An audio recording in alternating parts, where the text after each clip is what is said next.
এহরাম বাঁধার পর থেকে শুরু করে কাবা শরীফ অবধি মসজিদুল হারাম পর্যন্ত তালবিয়া পাঠ করতে হয়। তালবিয়াটা হচ্ছে লাব্বাইক আল্লাহুম্মা লাব্বাইক, লাব্বাইক লা শারিকা লাক লাব্বাইক, ইন্নাল হামদা ওয়ান নি'মাতা লাক ওয়াল মুলক লা শারিকা লাক। এভাবে তালবিয়া পাঠ করতে করতে কাবা শরীফ অবধি যেতে হয়।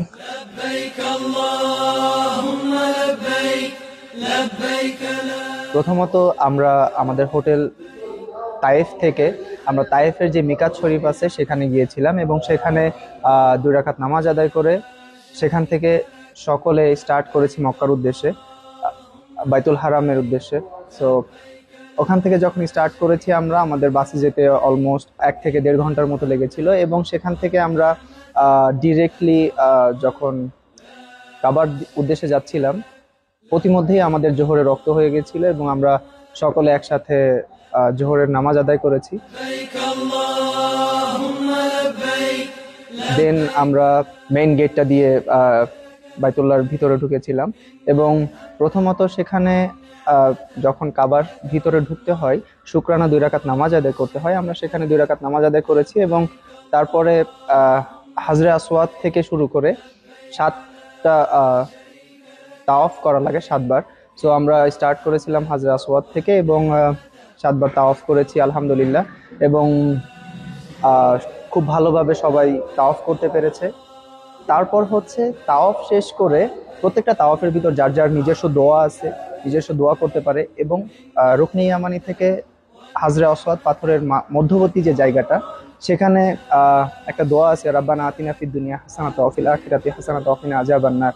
এই দোয়াটা পাঠ করতে হয় এবং এছাড়াও যে যে দোয়া পারে সে দোয়া করতে পারে। সব দোয়ার সাথে সাথে আপনি দুরূদ শরীফ পাঠ করতে পারেন, ইস্তেগফার পাঠ করতে পারেন এবং 7টা তাওয়াফ শেষ করার পরে 7টা চক্কর যখন শেষ হয়ে যাবে আপনার, তখন আপনি মাকামে ইব্রাহিমের পেছনে 2 রাকাত নামাজ আদায় করবেন এবং 2 রাকাত নামাজ আদায় করার পরে দেন আপনি জমজমের পানির যে কূপ আছে তার পাশে দাঁড়িয়ে জমজমের পানি পান করতে পারেন এবং পানি পান করা শেষে আপনি সাফা মারওয়ার দিকে যেতে পারেন এবং সাফা মারওয়াতে যে ওইখানে কিছু দোয়া আছে, সাফা পাহাড়ে ওঠার দোয়া, সাই স্টার্ট করার দোয়া এবং সাই করতে করতে যে দোয়াগুলো আছে, অনেক টাইপের দোয়া আছে, যার যে রকমের দোয়া করতে পারে বা যে যে রকমের দোয়া মুখস্থ আছে সে সেই দোয়াটা করতে পারে।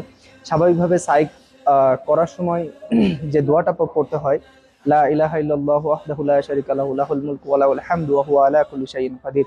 এন্ড এভাবে 7বার সাই করার পর সাফা মারওয়া 7বার সাই করার পর দেন প্রত্যেকটা সাই শেষে প্রত্যেক বারে বারে আপনি দোয়া করতে পারেন আল্লাহর কাছে এবং 7বার শেষে আপনি 2 রাকাত নামাজ আদায় করতে পারেন মারওয়া পাহাড়ে। অ্যান্ড দেন আপনি ওখান থেকে মারওয়া পাহাড়ের 7 নাম্বার যে সাইটা থাকবে, 7 নাম্বার রাউন্ড শেষে আপনি নিচ দিয়ে বাম সাইড দিয়ে বের হয়ে যেতে পারেন। অ্যান্ড এভাবেই আপনি ওমরা শেষ করতে পারেন। তারপর হচ্ছে আপনি যারা প্রথম স্বাভাবিকভাবে মাথা মুন্ডন করা, পুরো টাক হয়ে যাওয়া আমাদের বাংলা ভাষায় যেটাকে বলে, এটা হচ্ছে সহি এবং আপনি চাইলে সবগুলো চুল ছোট ছোট করে রাখতে পারেন।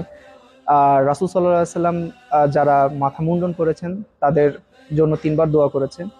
সো স্বাভাবিকভাবে যারা মাথা মুন্ডন করে আল্লাহ রাসূলের 3বারের দোয়া তাদের উপর থাকবে।